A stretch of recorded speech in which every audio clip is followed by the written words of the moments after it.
Hey, what's up, everybody? It's Jeffrey Lyles, back at it again with another edition of Lyles Figure Files.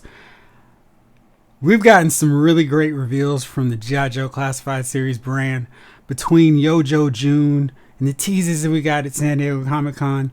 A lot of characters that I wanted to see are actually coming. There's no, oh man, why are they taking so long to get this guy? They're actually getting a lot of characters that I wanted. But, of course, as any greedy collector knows, when you get a bunch of reveals, a bunch of figures announced, it's time to start coming up with your next top 10 list of what you want to see next. And Rick Davis, frequent commenter on the channel, gave me an idea, inspiration for this one. I'm not going to do a typical top 10 because that's too easy. I'm going to go with my boy Flynn Squad, all of them. And largely because they're such great characters, but I figured I wanted to do something different. We've gotten some really great characters in the line already, and I wanted to think like, hey, if I'm General Hawk and I'm assembling my team of G.I. Joes, which characters, which specialists do I need to have available at a moment's notice when I can grab on the shelf, put them into action, put them on display, put them against Cobras, and play them and do that whole deal. Which characters are the most essential on that front? And I decided, oh man, there are lots of cool characters because G.I. Joe has so many amazing characters. And at some point, they're like, hey, we need like 10 Arctic troopers. We need 17 guys that can go in the water above and beyond. We need a bunch of fighter pilots. We need a lot of vehicle drivers. So I decided, all right, let's start narrowing them down. So there's several Arctic troopers. We've got Snow Job covered, so I'm not going to bring that in right now. I try to find the most unique specialists, the ones that would add to what we've already gotten. So that means they're really great characters that I intentionally left out because I figured I'm going to do more than one top 10 of G.I. Joe Classified Series figures I want. Why not spread the love just a little bit to get some Joes that maybe aren't the top of everybody's radar. Characters that are kind of, okay, that was a weird choice. But those I think that would really fit in with what we've gotten so far from the line. So that means in some cases I had to decide between one or two specialists and which one I wanted to go with. And sometimes it wasn't the most obvious one. But I decided, let's have some fun with this one. Let's break down the top 10 specialists that I want to see in G.I. Joe Classified Series. Now, first up, we've gotten enough Joes, we've got enough Cobras, that we're going to have some banged up, beat down, bruised, bloody, stabbed, maybe even shot Joes along the way. And that's why it's important we have somebody to fix them up. And I'm not going with Lifeline, I'm going with Doc. And I think Doc is a character a lot of you want to see. In a lot of the comments, you guys are saying, yeah, that's great, but where's Doc? I want to see Doc. I want to see Doc too. And Doc was a great character in the cartoon. I think he was even better in the comic book because they had to show that Cobra was formidable. They couldn't be stormtroopers aimlessly firing, never hitting anything. So the Joes would get shot. In some cases, barely survive, vehicles exploding, having to get pulled from wrecks and all that. And Doc was the one that came to fix him up. In issue 17, he had to help heal Hawk because he got shot in the back from Cobra Commander. And all the Joes are freaking out. And Doc's like, listen, I've got this. Don't you worry about it.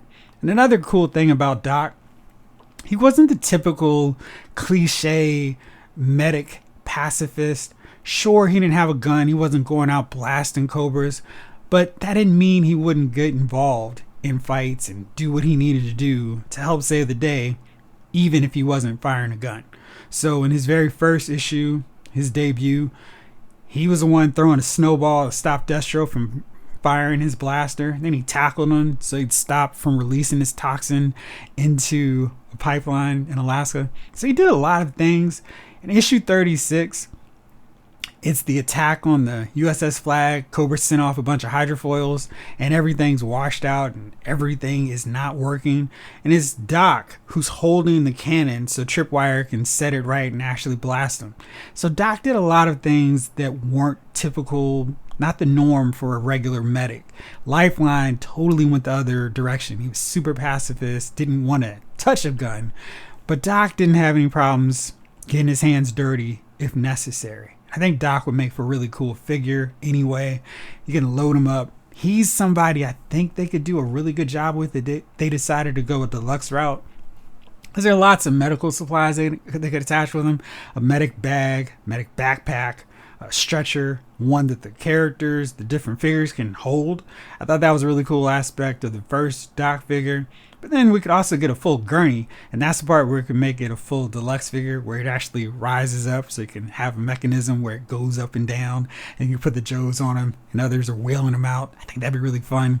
Have an IV attached to it too, so you could just wrap them around the wrist of one of your characters, your arm around one of the characters, have Doc holding it. That could make for some really cool diorama shots.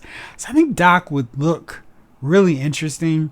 His outfit, his colors stand out with that light tan attire, and Doc's just a cool guy. And the green glasses, whatever you want to do with it.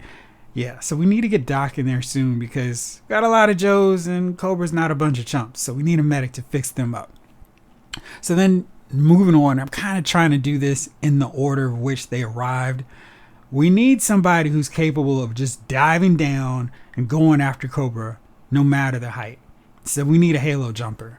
And I do want Airborne, but I kind of want him, if we're going to do a Dragonfly as a HasLab, I think he has to be an incentive, one of those tier figures, because he's definitely the shotgun rider with Wild Bill in that case. So I'm going to hold off on Airborne.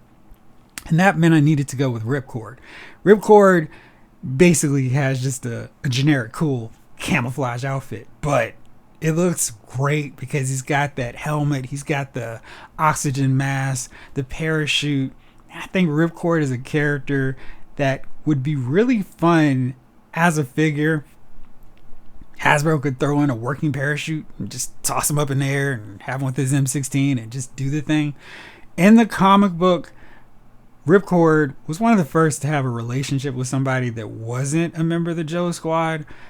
And he was with this girl named Candy. And he kind of was doing some stuff and hanging out with her in this wacky introduction because she's wearing a bear suit. And he's like, what's going on? They had to get decorations for the pit's grand opening. It's a big deal. Issue 32, 33. It's a really fun story. It may sound a little wild, but it was good. Just like everything in the comic back in the day. And Ripcord realized that, hey, maybe something's happening with Candy. I need to get some answers. So he didn't know she's dead. So he goes to Cobra Island, and it's all part of Hawk's plan. It's like, yeah, I know Ripcord is going to do this thing. So Ripcord drops down into the island, and he's going one-on-one with Zartan, and that is a really great fight scene because both of them are trying to get one up on the other, and Ripcord's like, oh, I can play disguise too.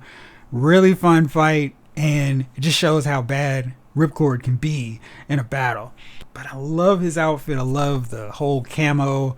The figure had red hair. We didn't really see a whole lot of him in the cartoon, which is kind of unfortunate because he was a really interesting character in the comic when he was doing his thing, kind of going rogue, upset that his girlfriend's missing, she's dead, and it's just real tragedy that you didn't normally see in a comic book at that time. So I'd love to see him dropping it on Cobras and doing his thing from high distances. While I'm already in the 84 series, let's add another one to those ranks.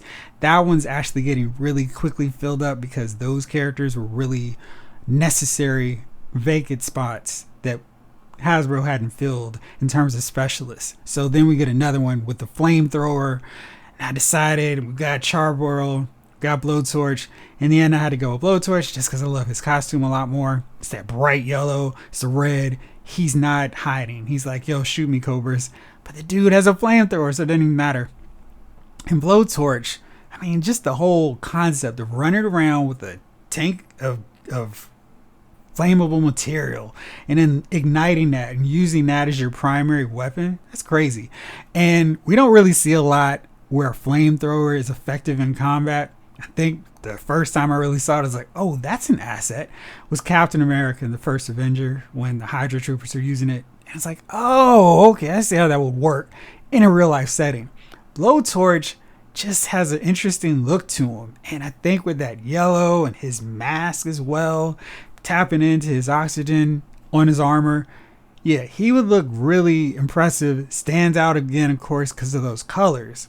And he's got a flamethrower. And I mean, all those Cobra, I mean, he's somebody to throw up against your his tank. Just, kind of blind the cockpit driver and maybe just disorient him just long enough for Bazooka to smash away with some of his missiles. So yeah, want to see Blowtorch. I think he just looks really cool. I love his outfit. And I just think he's somebody that provides a new, different kind of skill set. And he can ignite forest or whatever's needed to clear the path for him, do the thing in different settings. So Blowtorch, let's get him in there too. So then I decided, hey, why not add another member of this 1984 squad? And this is a fan favorite. There's no way I could avoid doing the top 10 list without finding a way to work them in there. And that's, we've got all these Joes, and every so often we need to have some security for these bases, make sure everything's on the up and up. If Cobra manages to infiltrate it, we need somebody to sniff out the problem, figure out how they came through. So of course I'm talking about Mutt and Junkyard. Mutt had one of my absolute all-time favorite designs, that muzzle mask that he was wearing. There's a great line in the comic where in his debut where the Joes are making fun, like, notice which one of them is wearing the muzzle, the one that bites, and it's not Junkyard. And the whole arm guard, the pads with the shoulder pads he's rocking, the color scheme, Mutt just really stood out. I loved how his design was. Came with a Uzi, so he's somebody else kind of paired up with Snake Eyes, Uzi brothers, and they've got pets too. And I think, Mutt and Junkyard were also prominently featured in the cartoon. Had some really great runs in the first one, The Revenge of Cobra. He was teaming up with Flint. And then there's that episode where Cobra was controlling animals and Mutt was trying to stay away from Junkyard. It's like, no, Junk. And I always like those two. One of my favorite G.I. Joe animal duos. And I just feel like, hey, dog trainer, dog, staff, security guy, that works. I don't care. This is my freebie character I got to put in there just because I like the character. But yeah, definitely, let's get Mutt and Junkyard coming up sooner. Time for the 1985 set. My favorite, of course. We've got all kinds of wild stuff. Cobra does some crazy experimental deals. They're all over the place. We need somebody who can go into a hostile environment without any problems of passing out. This is where we bring in Airtight, so he can go into any circumstance, any situation that Cobra may unleash. They've got some poison gas going around. If they've got something to mind control people, need somebody to be able to resist it, come up with a counter agent, and make it clear for the rest of the Joes to go on into the fight. Airtight has a great helmet. It's got a great look. He had a Pursuit of Cobra figure that was amazing. They really knocked that out. Just scale that up to 6 inches. We're good. Don't need to change anything up. His figure looked really great. It would be cool if his helmet came off so we could go with either the comic book portrait or the cartoon one. Airtight was in one of my absolute favorite cartoon episodes, The Funhouse, and yeah, I just loved his whole deal, punching out Dusty, making it through to the end, going bowling, the whole deal. Airtight would be really fun. His costumes, again, another yellow, bright one. Can't miss him. The green kind of goes with more of a traditional G.I. Joe color scheme. And his gun, vacuum up, suck up all these toxins that Cobra's got in the air. He's somebody to be really essential just in any circumstance because Cobra is way out there with their crazy schemes and crazy mechanisms for getting stuff done. So another member, and I've got 2 more from the 85 set, Sumi. When Cobra is at higher elevations, we can't quite get Ripcord down there. We need somebody who can scale up. We need somebody who's able to climb the mountains. Of course, make sure that the rest of the Joes that are following him doesn't fall down. So we got to get our mountain specialist. That's Alpine. We've already got Bazooka. We got to get his best friend in the mix. And Alpine was so cool because he continued that tradition for at least the first 5-6 waves where every series had a black character, has a black guy. It was really nice to see, hey, you guys are really making a point to get black characters in here. That's cool. And Alpine's look really stood out. The hat, the goggles, the whole vest jacket setup, the bigger, thicker pants, the boots. whole deal, little pads on his wrist. And then, of course, all the mountain climbing gear. And he was fun because you could just find some rocks in the backyard. And, hey, Alpine's scaling a mountain. And I think now I would look for bigger rocks, of course. But Alpine just looks like a character that would be a lot of fun to set up in dioramas. You've got Bazooka coming, hopefully with classic colors after this Tiger Force one gets out soon. But yeah, Alpine, Bazooka, really fun duo. Got to get them in figure form. And there's an excuse because we've got mountains and he's somebody that can come up and go down and attack over from the other side. So love to see Alpine in this line as well. So another member of my top 10, Specialist, because not every mission requires guns blazing, going in, throwing explosions, got your bazookas, your missile racks coming at people. Sometimes we need somebody who can take out Cobras without raising any noise. So we need a silent weapons specialist. In that case, we're going to go with Quick Kick. I know there's a bunch of ninjas coming up, but we've got Snake Eyes. We don't need any more ninjas. We've got Storm Shadow and his camouflage ninja outfit. No, just want a silent weapons guy. And Quick Kick has one of the more unique, cooler looking outfits. It's got that red sash with its throwing stars that he can just pull out there. I would love for them to be removable. That would be really cool. And he's got the backpack with his swords. And of course, the nunchucks. In the comic book, he really was doing some damage with the nunchucks, smashing up Vipers in the face and using his swords. He was one of those members on the invasion of Springfield with Stalker, Scarlet, Beachhead, and Snake Eyes, Spirit, and Torpedo. The ultra sneaky, ultra bad tail members of Joe Squad. And Quick Kick is a very formidable fighter. He can go almost toe-to-toe with Storm Shadow. I know the cartoon made it seem like they were on the same level. They're not. Storm Shadow's a little couple tiers higher than Quick Kick. But Quick Kick can handle himself against pretty much every other Cobra hand-to-hand specialist. Love to see him. He's got some really great He's got some really great accessories. I love to see how Hasbro can incorporate nunchucks and throwing stars and his swords. I just think that his figure would really be one of the standouts. And I know we've seen a lot of people do the customizations or customs of the Shang-Chi figure, the comic book version, into Quick Kick.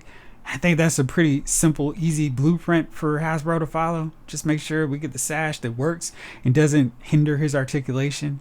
Let's add some slots in there so the throwing stars can come out. He can throw them and go toe-to-toe in throwing star bat matchups and duels with Storm Shadow. Love to see Quick Kick get our silent weapons specialist into the line. Then I thought, hey, we need somebody who can go into those perilous situations, scope out what's going ahead of the full onslaught, the full vanguard of the Joe team. Let everybody know, hey, we got to attack this point. We got this one. We got to get this tower here too. And that's why a character like Sneak Peek, I think, is really necessary at this point. And I know that they probably going to need to do some modernization and updates with him because the dude came with a big Canon size camera and that's not really necessary in 2022. I think he'd be a great candidate to see having a drone or something like that where it can kind of just go up and he can take pictures from a distance. Give him some smaller cameras. But I think it'd be really fun to use in those kind of settings where he's not necessarily blasting away, but he's really infiltrating and seeing what's what and scoping out everything for the Joes. Hey, Flint, this is where we need attack. In the comic book, he was all about that. He was the one taking all the pictures in the invasion of Cobra Island Part 2, and he was leading the way, giving Hawk all the feedback, all the detailed visuals to let them know where they needed to begin their assault and start their attack and all that good stuff. Then in the war, where a lot of Joes got killed off, Sneak Peek actually got killed, and he sacrificed himself to save a little girl. Dusty came and took his body along the way. It's a really great story. Like most of those issues that Larry Hama wrote back in the day. Really, really good issue, worth reading. I know at some point they became this weird, wacky thing of, hey, was he dead? Or who cares? He's back. But he had a really good run in the comic book. I think he's got a unique enough look that he would work in any scenario, and especially as you throw in all those cool camera gear and all that stuff so he can do that advanced recon and let everybody else know what's going on. And then it lets me to think for my next character, my next selection, there's a whole faction of Cobra dedicated to fighting. Their location is their headquarters. It's a swamp. And it took so long for G.I. Joe to have a swamp fighter. And that's why I'm going to move him up a little bit further, bump him up in the priority list, and bring Muskrat, the swamp fighter of the Joes, up here sooner. We're just starting to kind of scratch into the Dreadnoks. We've got Zartan, we're getting Zorana, and we've got Ripper coming soon. Let's get a swamp fighter to fight them early. I think that'd be kind of cool to set up a rivalry with Muskrat and all the Dreadnoks. Just like he's the one Joe that they can't stand the absolute most. Team him up with Gung Ho, and those two are like going for it with Cobra and the Dreadnoks. And I love his look. Got a classic basic hat. He's got a vest showing off a little skin, and he's got a machete, and he's got a little surfboard, so if he needs to skim around in the swamp, he can do that. I just think he'd be a fun character to throw in early because he kind of fits in with the aesthetics of the earlier Joes without being too sci-fi and too modern. And I think that he would fit in really nicely, be a cool character to see earlier. And last but not least, we've already got the Alley Vipers, and the Alley Vipers are the shock troops that run through the urban areas, kicking doors down and terrorizing people. G.I. Joe has their own counter with Shockwave. He's the SWAT specialist, and he is a perfect counterpart to the Alley Vipers. He's also got a mask, and he's got the hat, and I just love his look, the color scheme. The whole design of Shockwave is just fun, and he would be really cool to see barreling through a platoon of Alley Vipers. Hopefully you're able to take advantage of that Amazon sale where they had Alley Vipers for $15. I didn't, but I have 5, so I think I'm okay, maybe. But yeah, Shockwave has a really fun look, cool costume, and I think he would really stand out because of his colors with the rest of your Joes. And he's somebody like Muskrat that already has a designated super enemy that he can focus on, that he can always position him paired up fighting those guys. So there you go. That's my top 10 specialists that I want to see added to the classified series line sooner rather than later. Eventually I'll have a top 10 with some other ones. As you noticed, I did not include any Cobras because I feel like they are really knocking out Cobras soon, but I'll probably do a top 10 Cobras I want to see really soon. But for now, these are my specialist G.I. Joes that I want to see coming up. Let me know what you think. Do you want to see some different specialists? Do you have some different choices? Do you want to see some of those ninjas from Ninja Force? Are those more your priority than a silent weapons specialist like Quick Kick? Or do you like these choices? Let me know. As always, thank you so much for watching. I really appreciate it. Still trying to respond to everyone's comments. And if I have not as of yet, I'm still working on it. But thank you as always for watching. This episode of Louse Figure Files has been filed.